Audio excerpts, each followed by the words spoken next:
Education trade में मैं नीतीश कुमार आप लोगों का स्वागत करता हूं। दोस्तों, पिछले वीडियो में हम लोग बात कर रहे थे विलयन की, ठीक है।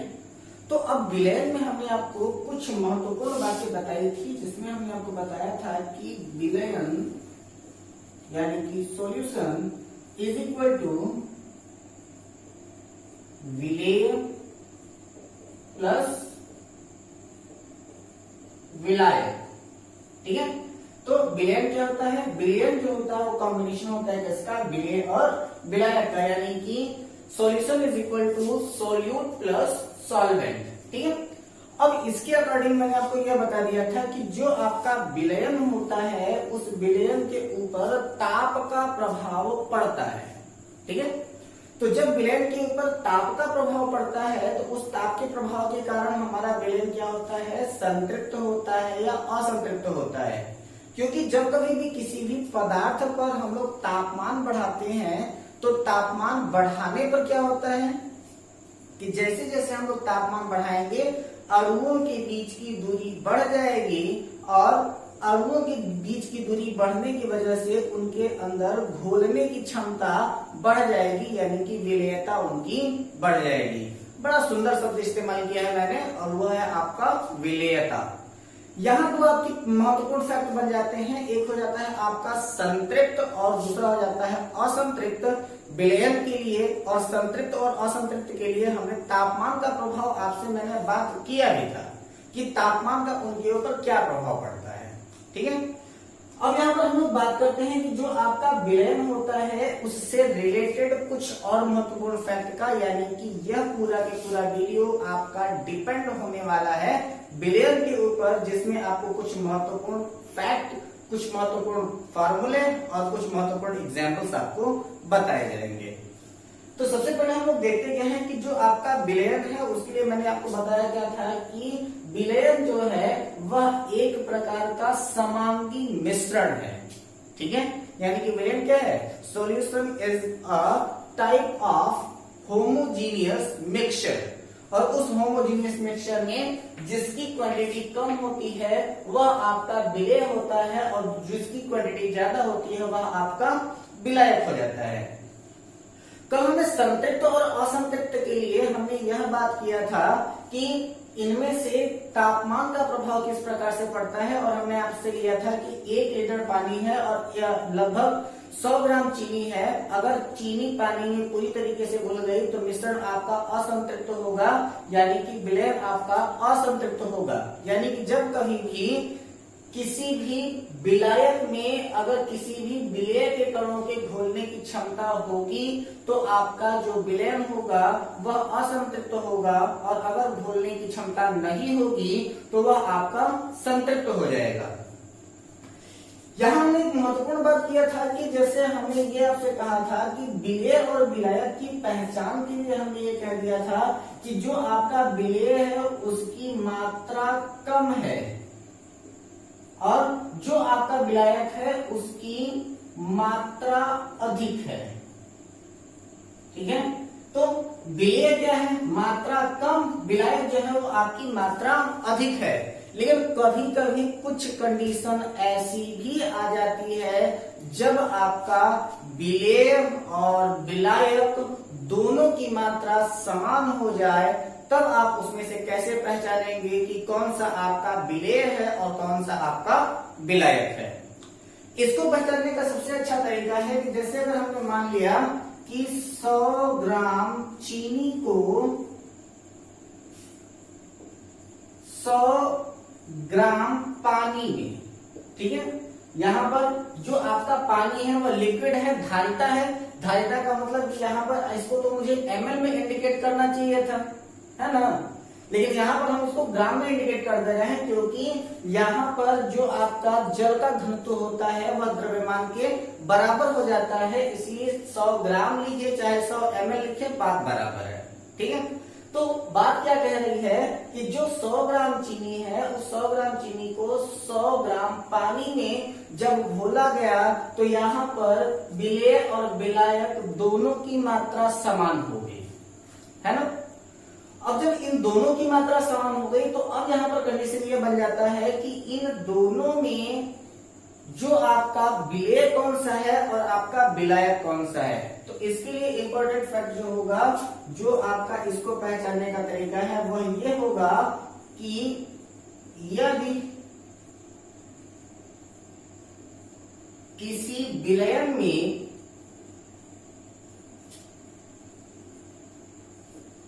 विलेय एवं विलायक की मात्रा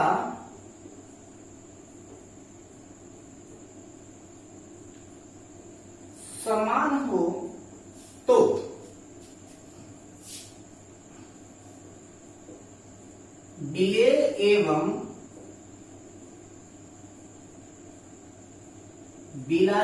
विलेय एवं विलायक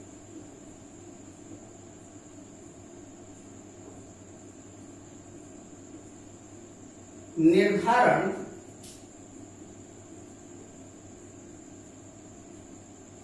विलयन की अवस्था से करेंगे। ठीक है, यानी कि यदि किसी भी विलयन में विलेय एवं विलायक, यहां पर मैं छूट गया है गलती से, तो यदि किसी भी विलयन में विलेय एवं विलायक की मात्रा समान हो तो विलेय एवं विलायक का निर्धारण विलयन की अवस्था से करेंगे। यानी कि विलयन जिस अवस्था में होगा वही विलायक होगा। ठीक है, पदार्थ की अवस्था के बारे में आपने पढ़ा भी है। तो यहां पर क्या कह रहा है कि यदि किसी भी विलयन में विलेय एवं विलायक की मात्रा समान हो तो विलेय एवं विलायक का निर्धारण विलयन की अवस्था से करेंगे। यानी कि विलयन जिस अवस्था में होगा वही आपका विलायक होगा। अवस्था का बात थोड़ा सा ध्यान रखेंगे। जैसे कि यहाँ पर जो हमने एग्जांपल दे रखा है कि 100 ग्राम चीनी को 100 ग्राम पानी में घोला जा रहा है। अब यहाँ पर पूछा गया कि इसमें से कौन सा विलेय है कौन सा विलायक। तो यदि ध्यान दीजिएगा, तो यदि जो आपका हमें यहाँ पर जो विलयन प्राप्त हुआ है यदि वह विलयन ठोस अवस्था में हुआ तो विलायक चीनी हो जाएगा, और यदि वह विलयन द्रव अवस्था में प्राप्त हुआ तो विलायक पानी हो जाएगा। ठीक है, बिल्कुल ध्यान देंगे इस बात का कि अगर विलयन हमें ठोस अवस्था में प्राप्त हुआ तो विलायक चीनी होगा, और अगर विलयन हमें द्रव अवस्था में प्राप्त हुआ तो विलायक पानी होगा, क्योंकि चीनी ठोस है, पानी आपका द्रव है। ठीक है, अब यहाँ पर बात क्या कह रहा है कि अगर हम चीनी और पानी की बात कर रहे हैं तो चीनी और पानी को आपस में मिलाने पर सामान्यतः जो हमें विलयन प्राप्त होगा वह सदैव द्रव अवस्था में प्राप्त होगा।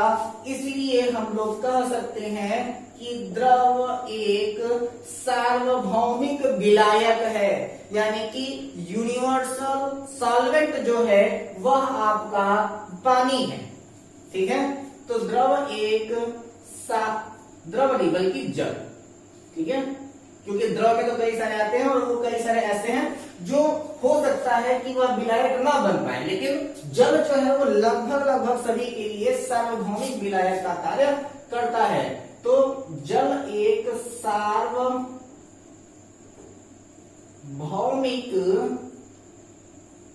यानी कि यूनिवर्सल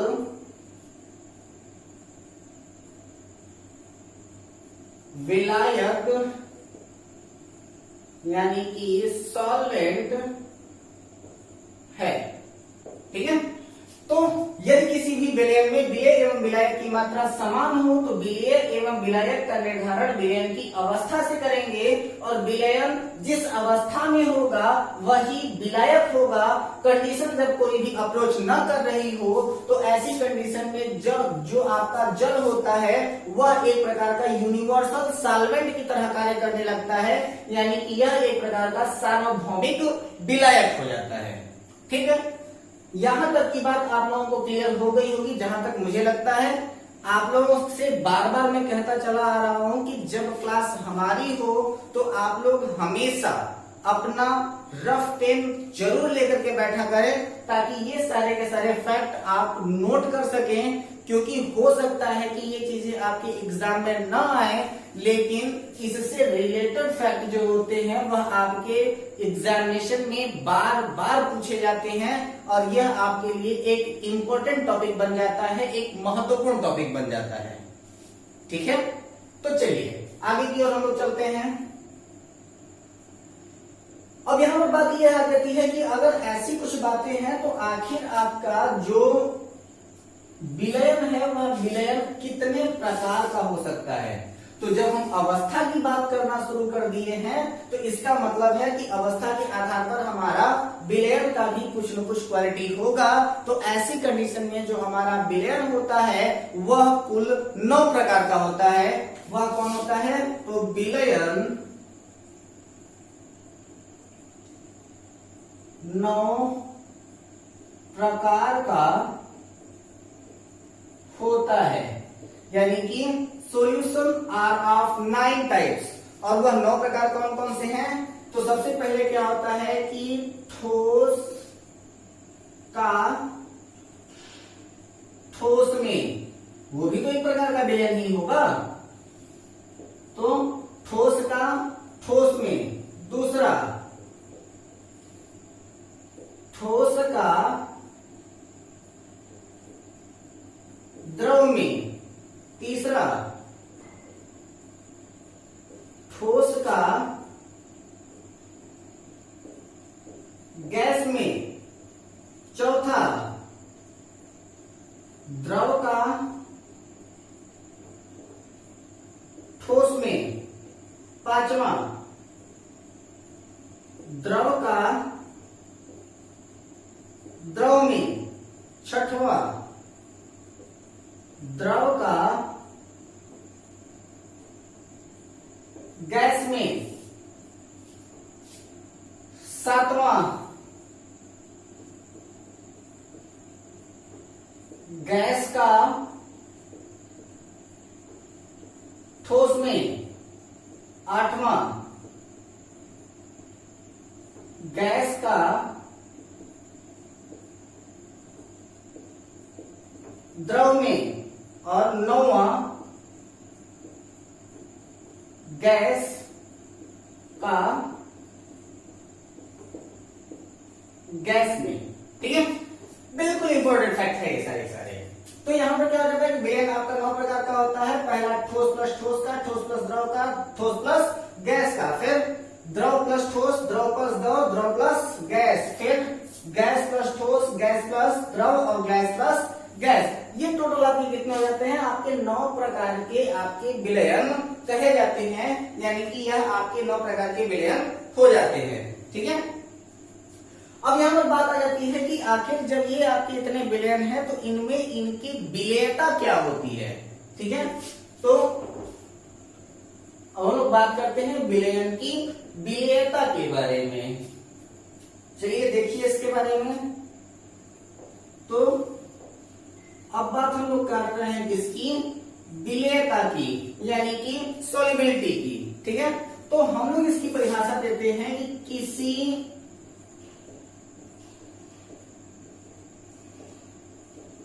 पदार्थ की वह मात्रा जो 100 ग्राम विलायक को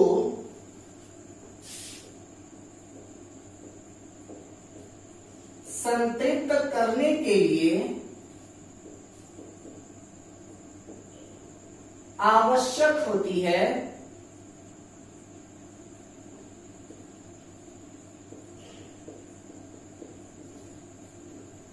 क्या कहलाती है? विलेयता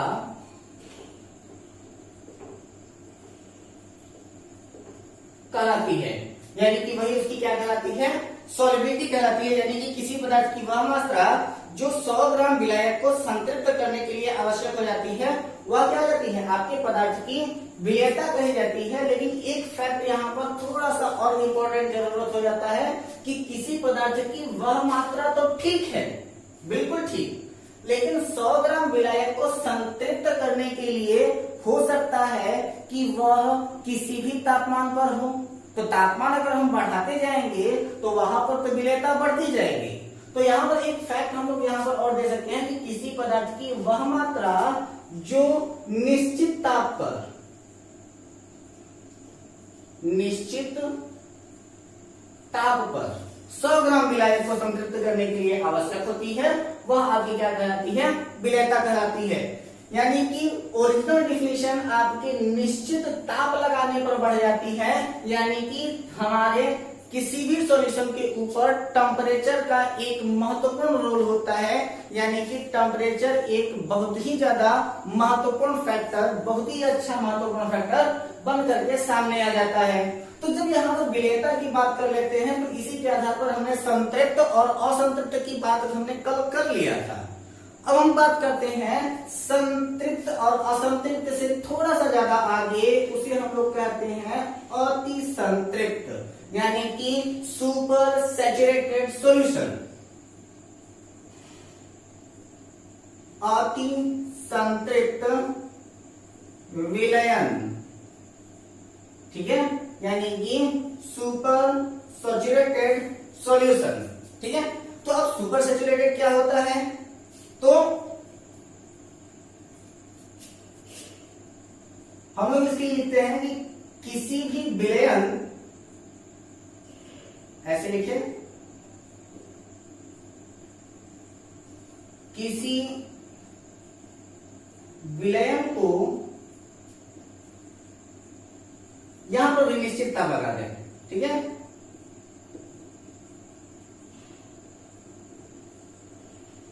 तो किसी विलयन को निश्चित ताप पर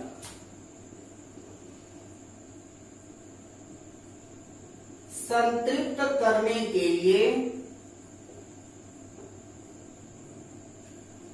आवश्यक मात्रा से अधिक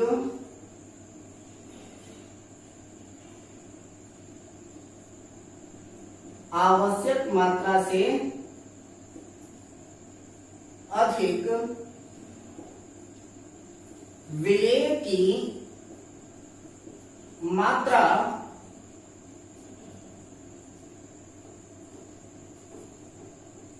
अति संतृप्त विलयन कहलाती है।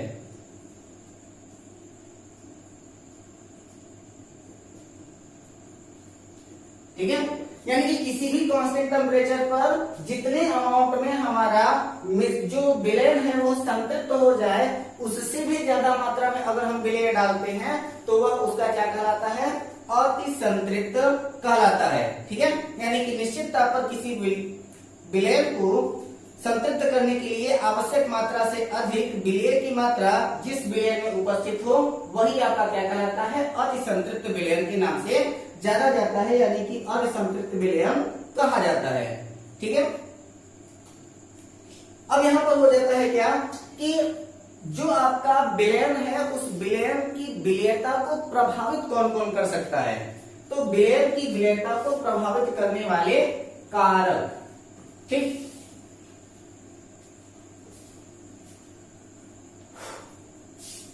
काफी गर्मी है भाई, तो कंटेंट क्या हो जाता है कि विलयन की विलेयता को प्रभावित करने वाले कारक। तो विलयन की विलेयता को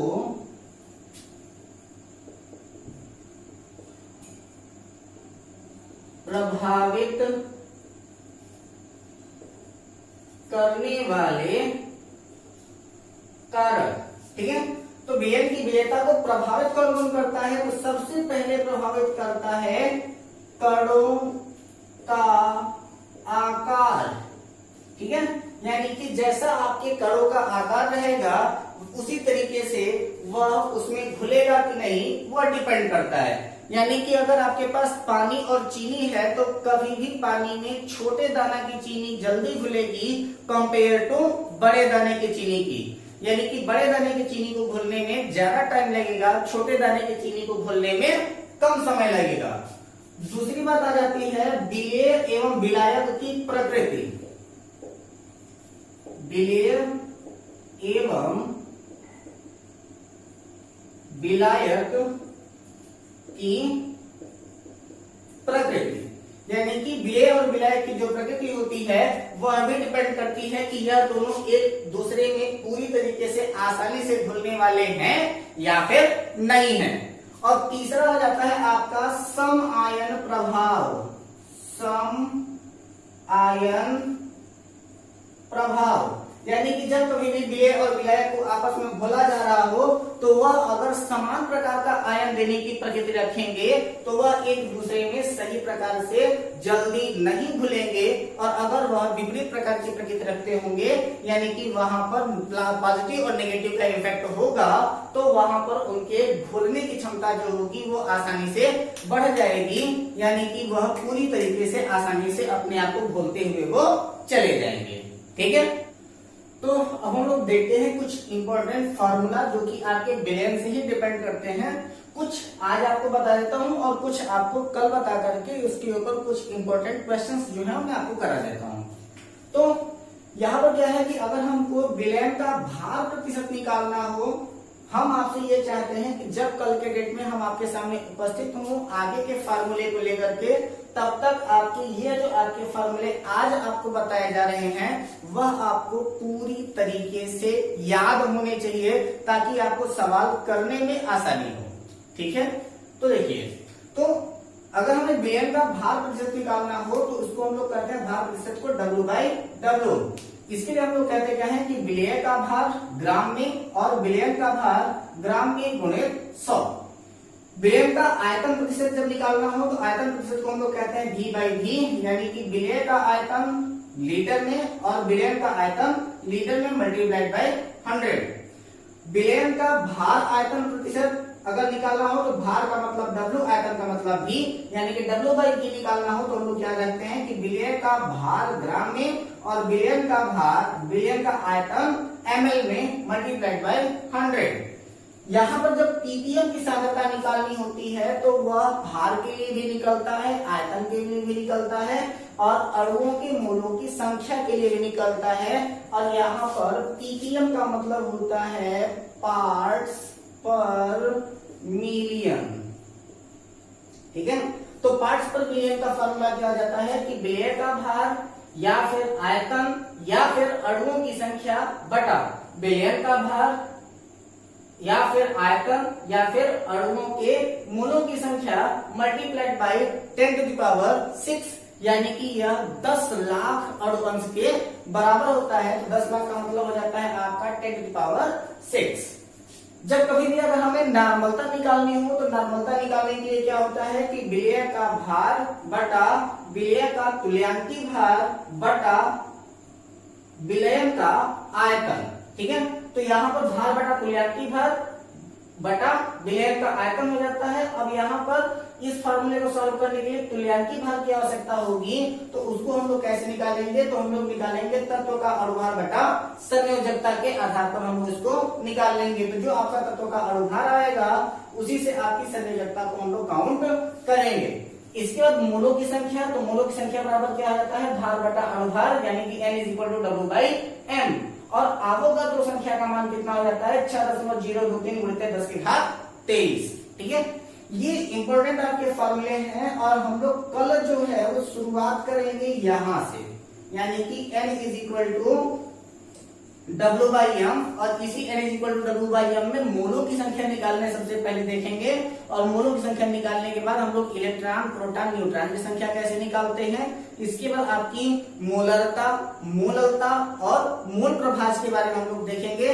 तब तक हमारे वीडियो के साथ बिल्कुल बने रहें। ये सारे के सारे जितने भी फॉर्मूले आपको बताए गए, जितने भी कॉन्सेप्ट आपको बताए गए, इसको आप पूरी तरीके से तैयार कर लें। और ये जो टॉपिक आपका है यह आपके सुपर टेट के एग्जामिनेशन और साथ ही साथ जो आपके सी टेट और यूपी टेट 6 to 8 साइंस वाले हैं उनके लिए ये बहुत ही ज्यादा इंपॉर्टेंट चैप्टर है, इसलिए आप सही तरीके से नोट्स जरूर बनाएं।